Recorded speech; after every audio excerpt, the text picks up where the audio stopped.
안녕하세요. 그린빌 가족 여러분. 자, 9월이 시작되었습니다. 9월 1일 금요일 아침. 오늘도 하나님의 말씀과 함께 오늘 하루를 겸손히 시작하는 모든 분들에게 마음속에 새롭고 맑고 싱그러운 주님의 성령이 함께 하시기를 간절히 기원합니다. 자, 오늘부터 저희 교회에서는 3일 동안 우리 가을을 여는 마중물 집회가 있습니다.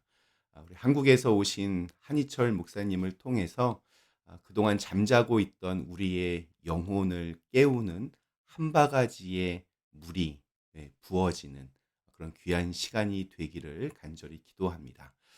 모이는데 좀 열심을 내주시고 또 우리 교회가 다시 한번 한 걸음 전진할 수 있도록 그렇게 기도해 주시기를 부탁드립니다. 자, 오늘은 저희 사무엘하 5장 우리 1절에서 12절의 말씀으로 함께 이 아침을 시작하도록 하겠습니다. 사무엘하 5장 1절에서 12절의 말씀. 이스라엘 모든 지파가 헤브론에 이르러 다윗에게 나와 이르되 보소서 우리는 왕의 한 고륙이니이다. 전에 곧 사울이 우리의 왕이 되었을 때에도 이스라엘을 거느려 출입하게 하신 분은 왕이시었고 여호와께서도 왕에게 말씀하시기를 네가 내 백성 이스라엘의 목자가 되며 네가 이스라엘의 주권자가 되리라 하셨나이다 하니라. 이에 이스라엘 모든 장로가 헤브론에 이르러 왕에게 나오매 다윗 왕이 헤브론에서 여호와 앞에 그들과 언약을 맺으며 그들이 다윗에게 기름을 부어 이스라엘 왕으로 삼으니라. 다윗이 나이가 30세의 왕위에 올라 40년 동안 다스렸으되 헤브론에서 7년 6개월 동안 유다를 다스렸고 예루살렘에서 33년 동안 온 이스라엘과 유다를 다스렸더라. 왕과 그의 부하들이 예루살렘으로 가서 그 땅 주민 여부스 사람을 치려하매 그 사람들이 다윗에게 이르되 네가 결코 이리로 들어오지 못하리라. 맹인과 다리 저는 자라도 너를 물리치리라 하니 그들 생각에는 다윗이 이리로 들어오지 못하리라 함이나 다윗이 시온 산성을 빼앗았으니 이는 다윗성이더라. 그날에 다윗이 이르기를 누구든지 여부수 사람을 치거든 물깃는 대로 올라가서 다윗의 마음에 미워하는 다리 저는 사람과 맹인을 칠하였으므로 속담이 되어 이르기를 맹인과 다리 저는 사람은 집에 들어오지 못하리라 하더라. 다윗이 그 성에 살면서 다윗성이라 이름하고 다윗이 밀로에서부터 안으로 성을 둘러 쌓으니라. 만군의 하나님 여호와께서 함께 계시니 다윗이 점점 강성하여 가니라. 두로왕 히람이 다윗에게 사절들과 백향목과 목수와 석수를 보내매 그들이 다윗을 위하여 집을 지으니 다윗이 여호와께서 자기를 세우사 이스라엘 왕으로 삼으신 것과 그의 백성 이스라엘을 위하여 그 나라를 높이신 것을 알았더라. 아멘.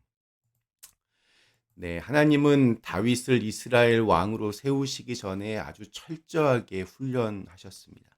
어린 시절 골리앗을 쓰러뜨리고 다윗은 일약 이스라엘의 영웅이 되었습니다. 그러나 곧이어 가장 찬란하게 빛날 20대 시절을 광야에서 도망자 생활을 하도록 그렇게 하나님이 인도하셨습니다. 다윗의 입장에서는 너무나도 힘든 시간이었지만 광야에서의 기간은 철저히 낮아지고 또 철저히 하나님을 의지하는 것이 얼마나 중요한지를 깨닫는 시간이기도 했습니다. 사울이 죽고 다윗은 유다 지파의 왕이 되었습니다. 아직 이스라엘 전체의 왕은 아니었습니다. 그렇게 7년 6개월 동안 다윗은 하나님의 때를 계속해서 기다렸습니다. 그리고 하나님께서 그 모든 것들을 알아서 다 정리해 주셨습니다. 가장 선한 방법으로 가장 효과적인 방법으로 다윗의 모든 인생을 인도해 주셨습니다. 오늘 읽은 말씀은 이스라엘의 모든 지파 대표들이 다윗을 새로운 왕으로 세우기 위해 헤브론으로 다윗을 찾아오는 장면으로부터 시작이 됩니다. 1절 말씀이 이렇게 시작합니다. 이스라엘 모든 지파가 헤브론에 이르러 다윗에게 나와 이르되 보소서 우리는 왕의 한 고륙이니이다. 우리는 왕의 한 고륙이다. 한 고륙이라고 하는 말은 살과 뼈라는 뜻입니다. 우리는 같은 살과 뼈를 가진 같은 뿌리입니다. 같은 가족입니다. 같은 민족입니다. 이런 의미입니다. 이제 와서 우리는 왕과 한 고륙입니다. 라고 말하는 것이 참 얄밉기도 합니다. 2절은 더 황당합니다. 전에 곧 사울이 우리의 왕이 되었을 때에도 이스라엘을 거느려 출입하게 하신 분은 왕이셨고 여호와께서도 왕에게 말씀하시기를 네가 내 백성 이스라엘의 목자가 되며 네가 이스라엘의 주권자가 되리라 하셨나이다 하니라. 사울 왕 때도 이스라엘 군대를 이끌면서 승리를 거두었던 것은 다윗이었다. 심지어 하나님께서 지명하신 새로운 이스라엘의 통치자가 바로 다윗이라는 것을 우리 모두가 알고 있다. 이렇게 지금 고백하고 있는 겁니다. 아니, 이런 것들을 다 알면서도 그동안 다윗을 대적하며 그렇게 싸워왔단 말입니다. 이때 다윗이 어떤 감정이었을까요? 야, 그럼 너희가 나를 그렇게 인정하면서도 나를 대적해서 그동안 그렇게 싸웠냐 하며 뭐라고 할 수 있는 상황인데도 다윗은 이때 이것이 하나님의 역사라는 것을 바로 깨달았습니다. 그래서 그들의 그런 과거들을 묻지 않고 모두를 다 포용하며 통 크게 포용하며 이스라엘 전체 왕으로 등극을 합니다. 이스라엘 12지파를 대표한 장로들이 다윗에게 기름을 부어서 그들의 왕으로 삼았습니다. 다윗의 나이 30 이후에 40년 동안 나라를 다스렸습니다. 이스라엘 전체의 왕이 된 다윗은 그 땅에 남아있는 여부스인들을 정벌하는 것으로 자신의 공적인 일을 시작합니다. 여부스 사람들이 거주하던 곳이 바로 예루살렘이었습니다. 원래 사울의 지파인 이 베냐민 지파 영역에 속한 곳이었는데 여부스 사람들이 워낙에 강해서 그리고 이 예루살렘이라고 하는 지형이 워낙에 아주 험난해서 베냐민 지파는 그들을 몰아내지 못했습니다. 각 지파별로 땅을 분배해 주었던 여호수아가 약 500년 전에 그 땅을 베냐민 지파에게 맡겼는데 500년 동안이나 몰아내지 못하고 있었던 겁니다.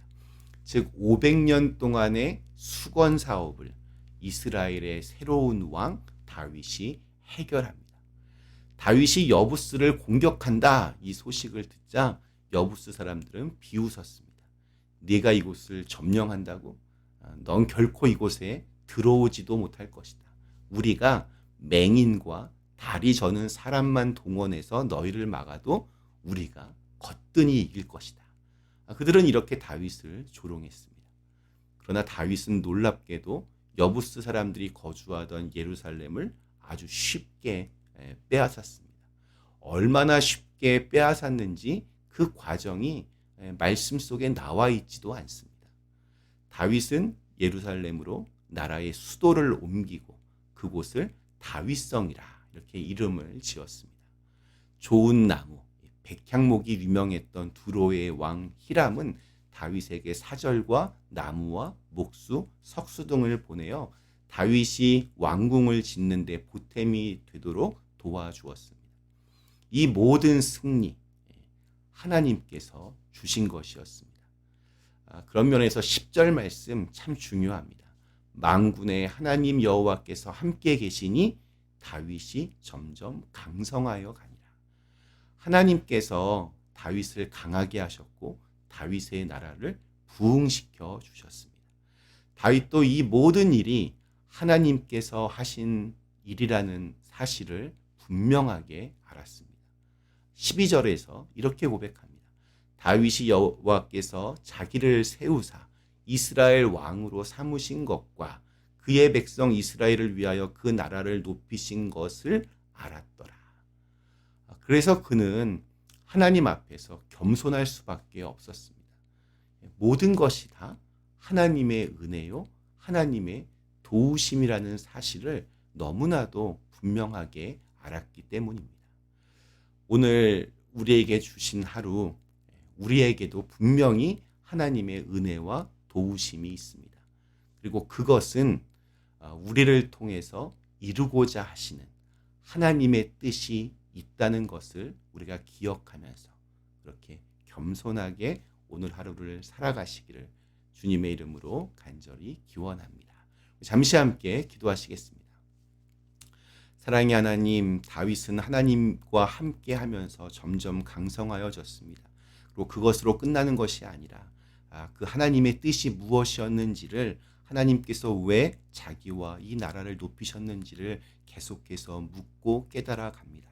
저희들도 늘 겸손하게 하나님과 함께 하는 것이 가장 큰 축복임을 가슴에 새기며 오늘 하루도 하나님의 은혜와 도우심 아래 겸손히 살아갈 수 있도록 인도하여 주시옵소서.